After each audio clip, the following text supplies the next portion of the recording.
કેમ છો બધા? મજામાં છો ને? આજે આપણે મેથી પાક બનાવીશું. શિયાળામાં મેથી પાક અડદિયા એવું ખાવ ને તો આખું વરસ તંદુરસ્ત રહેવાય.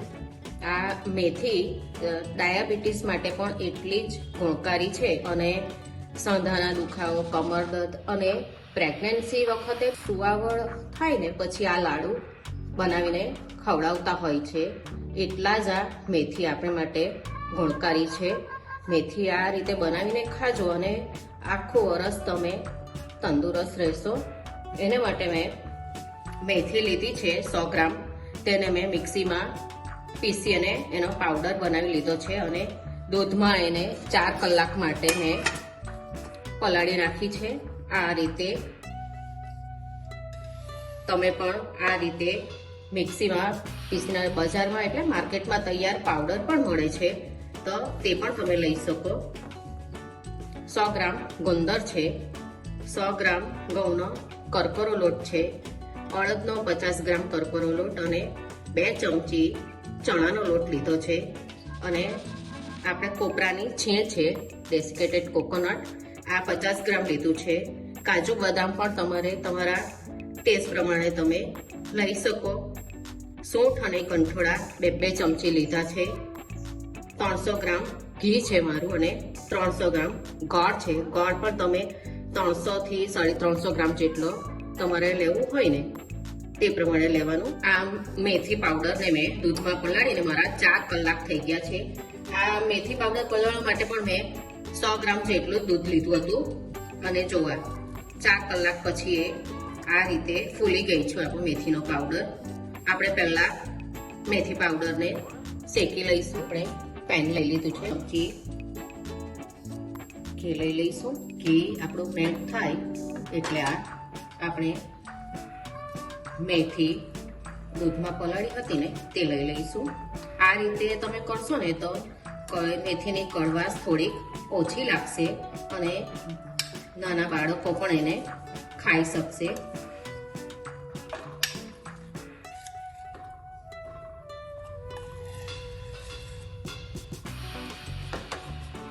આપણે આમાં દૂધમાં આપણે મેથી પાવડર પલાળ્યો હતો ને એટલે આથી એકદમ આપણી બરાબર મેથી પાવડર શેકાઈ જાય ને તે રીતે આપણે એને શેકી લઈશું.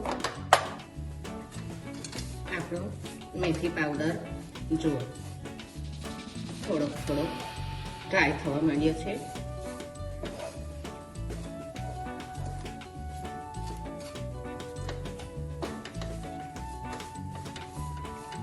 એને બહુ વધારે પડતું આપણે નથી શેકવાનું, થોડુંક ડ્રાય થઈ જાય ને તેવી રીતે શેકવાનું. અને ગેસ સ્લો તો મીડિયમ જ રાખવાનું.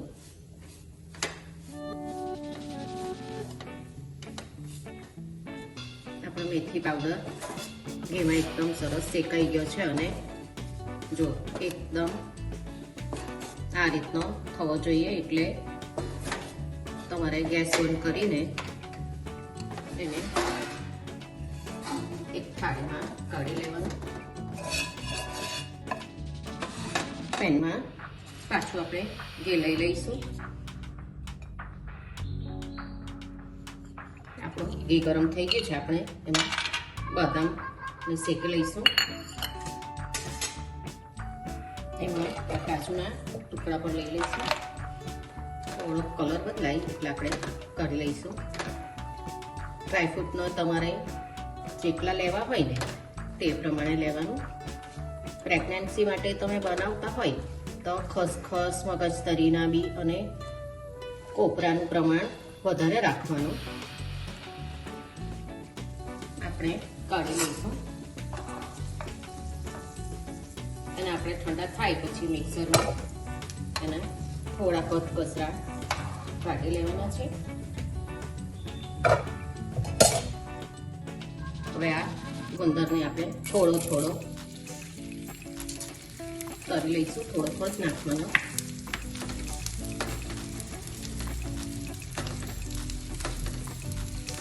આપણે બધું કામ તો લઈ લઈશું ને તો અંદરથી થોડોક કાચો રહેશે તો દાંતમાં ચોંટશે.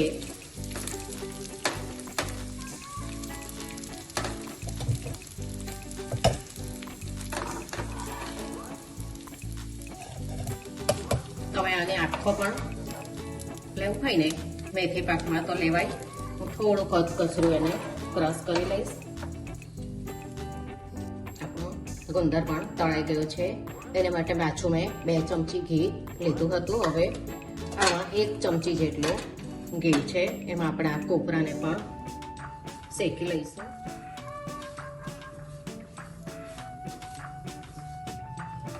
બે મિનિટ માટે જ આપણે શેક્યું છે. જો હવે એને કાઢી લઈએ. એને આપણે આ મેથી હતી ને તેમાં જ લઈ લઈએ. અને પાછું આપણે લઈ લઈશું. એમાં આપણે 3 ચમચા જેટલું લીધું છે ઘી. ઘી મેલ્ટ થાય એટલે આપણે એમાં ઘઉંનો કરકરો લોટ લઈશું. ગેસની આંચ મીડિયમ જ રાખવાની છે આપણે.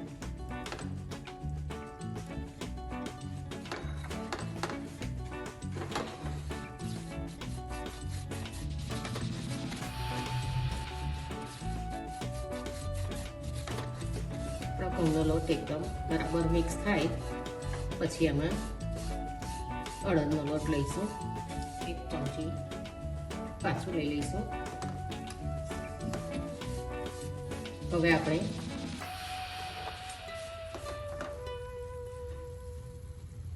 અડદનો લોટ લઈ લઈએ.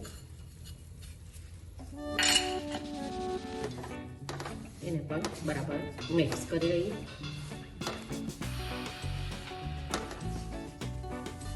એમાં હવે આપણે આ 2 ચમચી જેટલો ચણાનો લોટ છે તે લઈ લઈએ. આ ઓપ્શનલ છે, તમારે એને નહીં લેવું હોય ને તો પણ કંઈ નહીં, પણ મેથીના લાડુમાં એનો ટેસ્ટ ખૂબ જ સરસ આવશે. થોડોક લોટ આપણો કલર બદલાઈ ગયો છે જો, અને થોડો ઢીલો પણ થયો છે લોટ.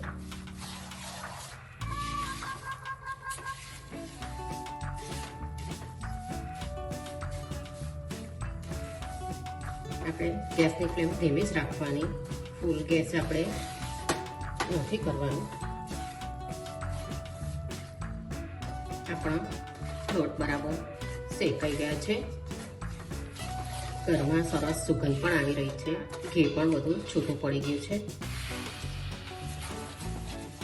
પણ આપણે મેથી અને કોપરું હતું તે પરતમાં લઈ લઈએ.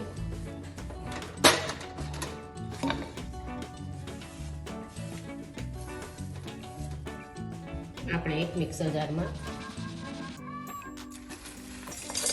ગુંદર અને કાજુ બદામને લઈ લઈશું. એને એકદમ ભૂકો નથી કરવાનો, થોડોક પલ્સ મોડ પર આપણે કચરો રાખીશું. એને આપણે ગુંદર અને કાજુ બદામના પાંદા લઈ લઈએ.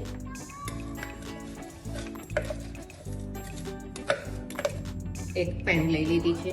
એમાં આપણે આ જે ઘી હતું તે બધું જ લઈ લઈશું.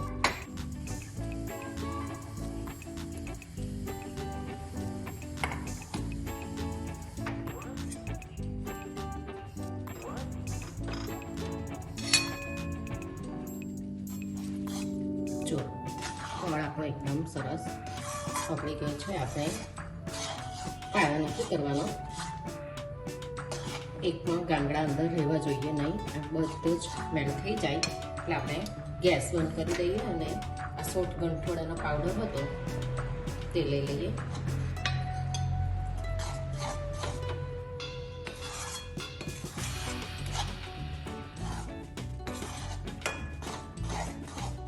એમાં મેથી લોટ અને ગુંદર બધું જ આપણે લઈ લઈએ.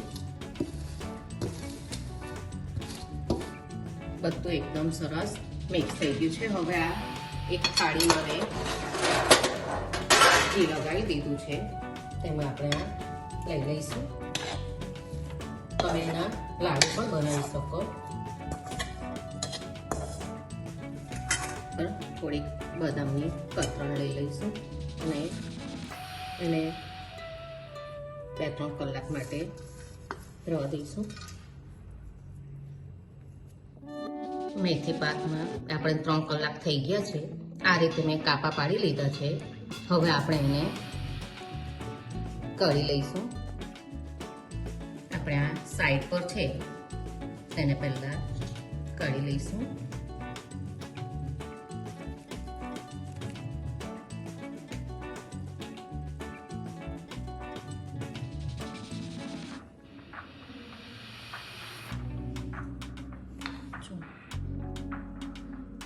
મેં આ રીતે નાના પીસ કર્યા છે કારણ કે રોજ રોજ સવારે એક ખાઈ લેવ ને તો એટલી જ તમારામાં સ્ફૂર્તિ રહેશે. અને આ બાળકો પણ ખાઈ શકશે કારણ કે આપણે દૂધમાં મેથી પલાળેલી હતી ને એટલે કડવાશ ઓછી થઈ જાય.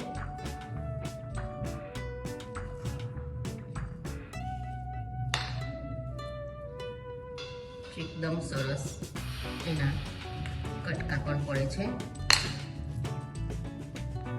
આપણે બધા કરી લઈએ આ રીતે.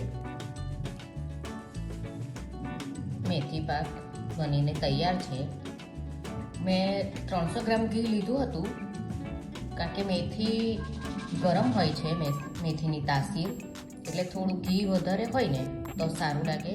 તો તમારે જો ઓછું જોઈતું હોય તો 250 પણ લઈ શકો. તમે પણ આ રીતે બનાવજો અને શિયાળામાં એકદમ હેલ્ધી રહેજો. અને મને કહેજો બનાવીને કે તમને કેવો લાગ્યો મેથી પાક. આપણે પાછા મળીશું બીજી રેસીપી સાથે. આવજો.